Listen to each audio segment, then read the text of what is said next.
Yan mga paps, ang makinang ito ay Honda Supra GTR 150. Yan, ituturo natin kung anong timing at sa ibabaw cam sprocket timing chain, at paano natin baklasin, no?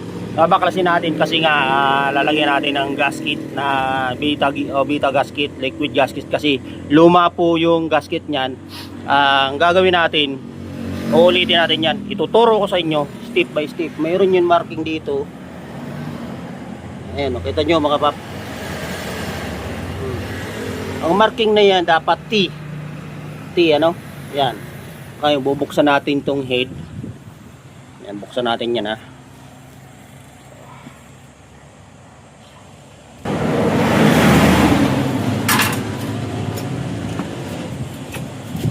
Yan, buksan natin mga paps. Tulos lang.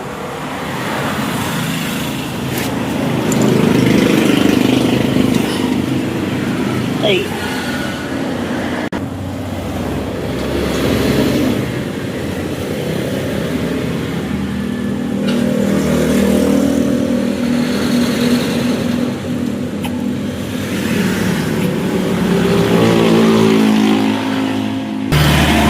Yan mga paps, no.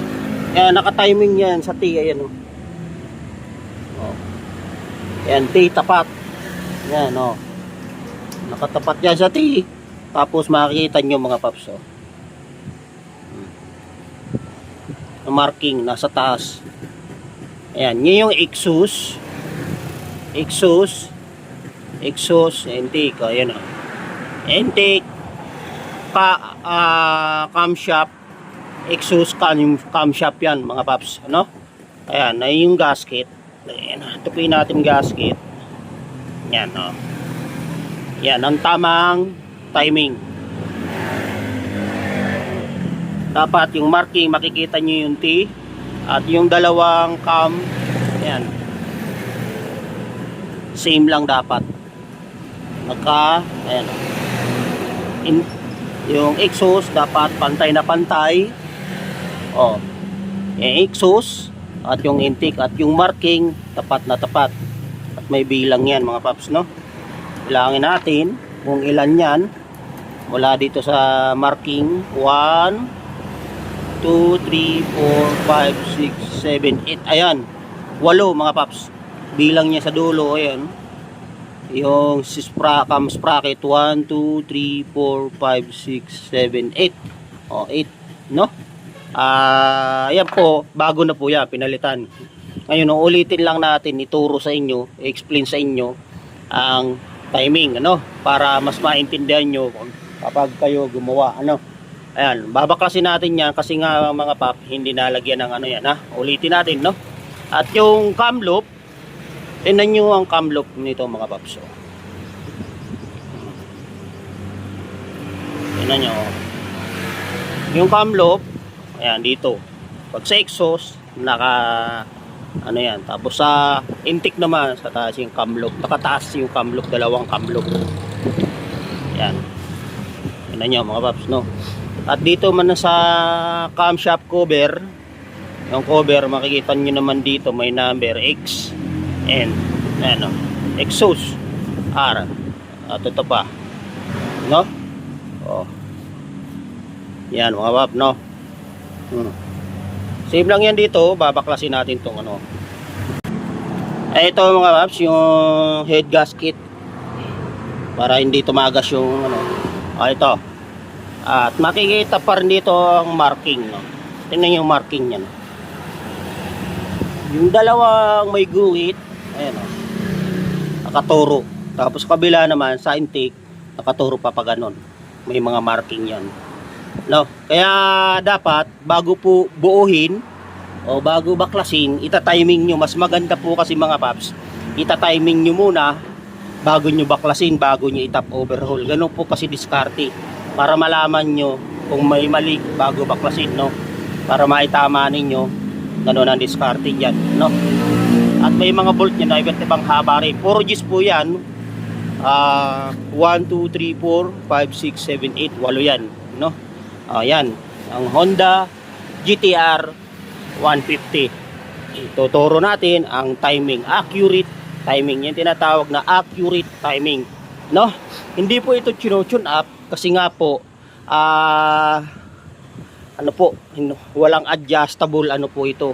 Shim po yan, shim. Kapag may tama na ang shim o pudpud na ang shim, yan, diyan lang po yan, pinapalitan na po, no? Papalitan para sigurado at dapat standard yung ipapalit, no? Ayan.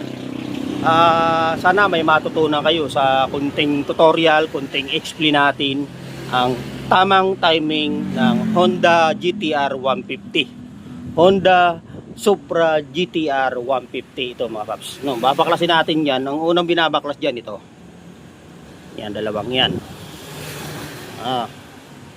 Okay, ulitin natin 'yan.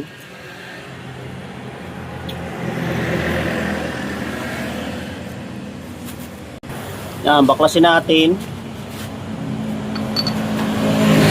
Ayan, 10 mm. Over.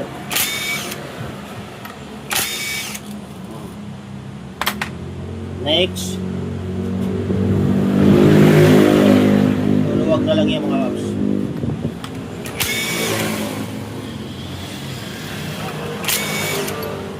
Next. Yan. Mahaba sa dalawang gilid. Ayan. Yung mahaba sa dalawang gilid. Tapos sa maiksi, gitna. Okay. Next. Kabila naman, ang mahaba dyan, yung gitna. Ang maiksi, gilid naman. Baliktaran yan mga. Bali, 4. No? Kasi natin.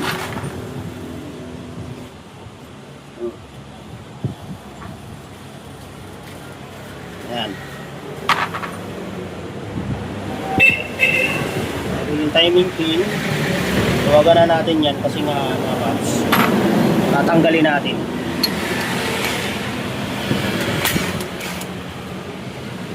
Tensioner. Tawag yan, tensioner.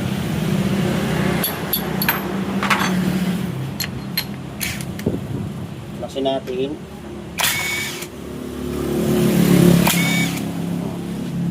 Ang tensioner, siya yung nagtitensyon. Ayan, mataas. Ayan, pag mataas, ibig sabihin, malayo niya pa yung travel para itulak. No? Ito yung tagatulak nito. Kapag ito kasi lumuwag, tulad nung nakaraan mga paps, maluwag kasi kaya nawala sa timing at mahirap paanda rin. Yung motor na yan mga paps, galing pa yan sa Iginto, dinala rito, hindi mapandar. Okay, okay natin muna to.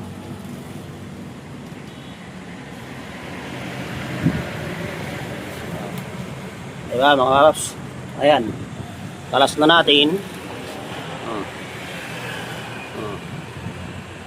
Ang pagkalas naman ito, medyo angat mo lang to. Ayan, mahirap lang kasi talaga yan mga paps. So,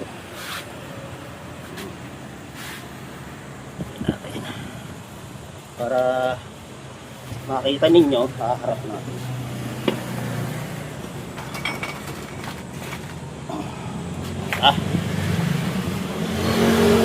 Medyo nastasan natin, no? Dalawang pang. Kung wala kayong flat screw, sungkitin nyo, kailangan pag sinimpit nito mga paps, mayroon kayong ayan, mayroon kayong sapin para hindi magkagasgas. Ayan. Pag may sapin, wala kayong sapin mga pagagasgas yan, iiwasan yung magasgasan.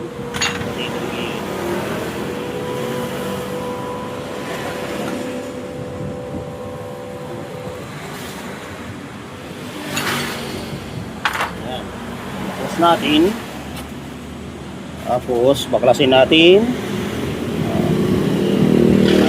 Angat lang yan, angat. Ano?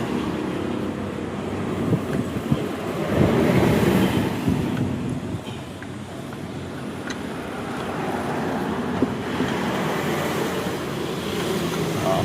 Yan, ganyan lang. Oh. Yan, exhaust. Exhaust yan. May nakasulat naman yan. Yan o, exhaust. EX. Di rin magkakamali. Kabila naman ay intake. Oh.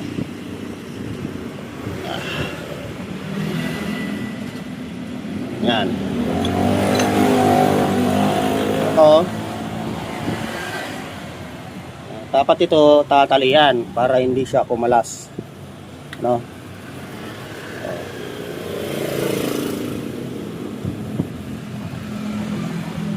Para hindi siya malaglag.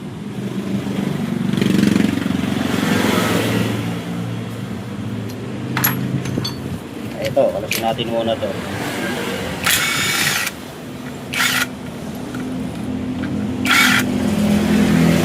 Yan. Mahaba yan, G's.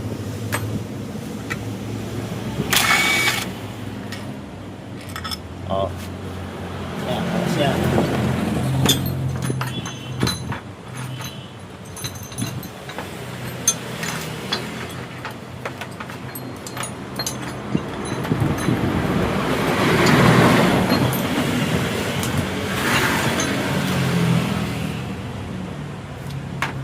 Alas na natin, dalawang mahaba yung sa gilid. Itong bolt na ito kasi nga mga paps, nilagay ko na nakaraan yan. Ito naman ano yan, final talaga. Yan, maluwag pa.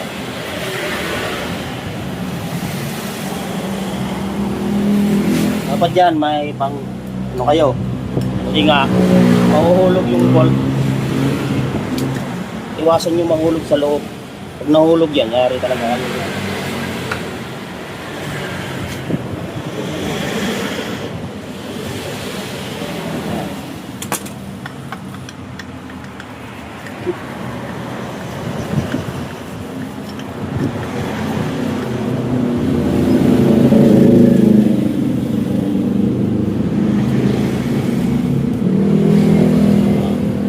Dahil PPM yan mga paps, no?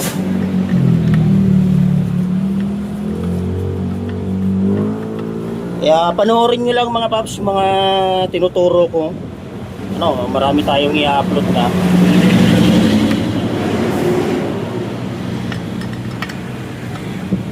Kaya sa mga customer, gusto nyo magpagawa, pumunta lang po kayo. Mayroon po kayong mga Honda CBR, ano,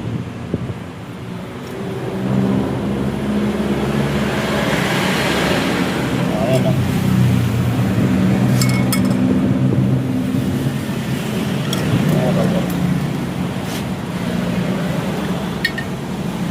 Ay, puta.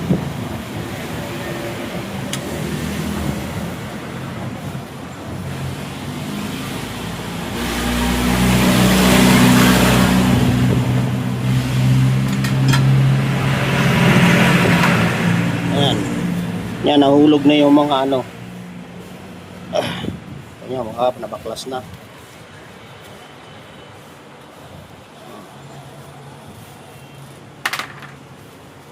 Ito mga paps. Kailangan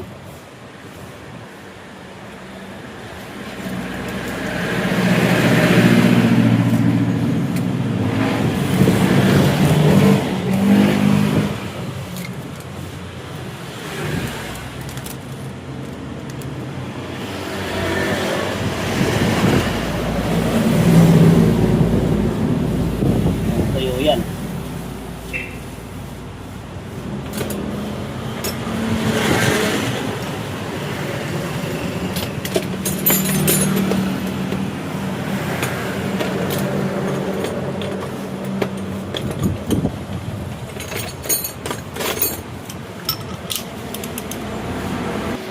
Ayan na mga paps, no? Yan ang tamang timing. Nasa ibabaw ang piston, no? At ngayon, may gagawin kasi nga tayo dyan para malagyan ng gasket yan para maayos at makapit. Ano? Yan po kasi yung ginagawa natin. Lalo sa mga motor ko, pag ako gumagawa, nilalagay kong kunting all gasket, no, para mas makapit, mas dumikit, no. Ang mahirap lang po diyan yung pagbaklas. Talagang magkikit-kit kayo pag nagbaklas uli kayo. Ganun lang, diskarte lang talaga para hindi sumingaw. Kasi tumatagal po kasi kapag mayroon all gasket na pandikit ang ibabaw at hindi basta sisingaw. Ano, ganun po diskarte natin. Ayan na, nakalas na natin, ano, mga papo. Okay. Ayan na timing na po yan, oh. Ayan yung timing, oh. Nabuo na, oh. May gasket na para mas dikit, mas lapat. Ayan. Yan yung timing. Yung timing, ayan, oh. Tingnan natin. Tama na naga. Bakit it? Yan, ha.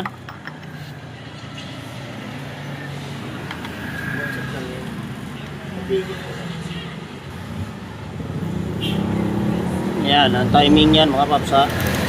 Nakita ko sa inyo, ha. Baka sabihin nyo, piki. Oh. Yan. Sa nanonood lang, nambabas pa. Tinuturuan na nga, nagagalit pa.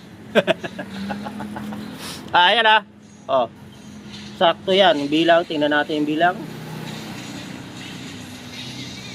Kung nasa tama. 1, 2, 3, 4, 5, 6, 7, 8. Ayan, oh. 8. Yan. Bilang po yan. Dapat nasa 8 yan.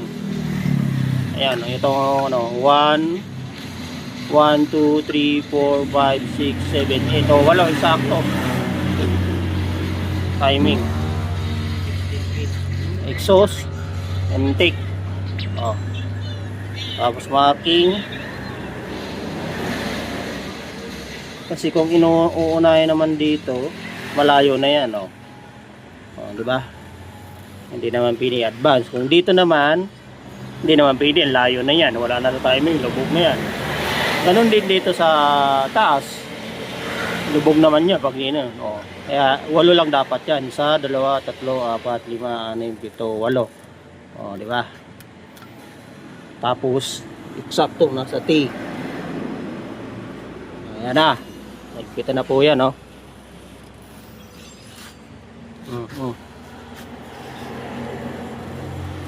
Okay, ha.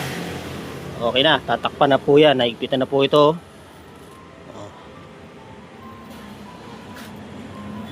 Bolt. Okay.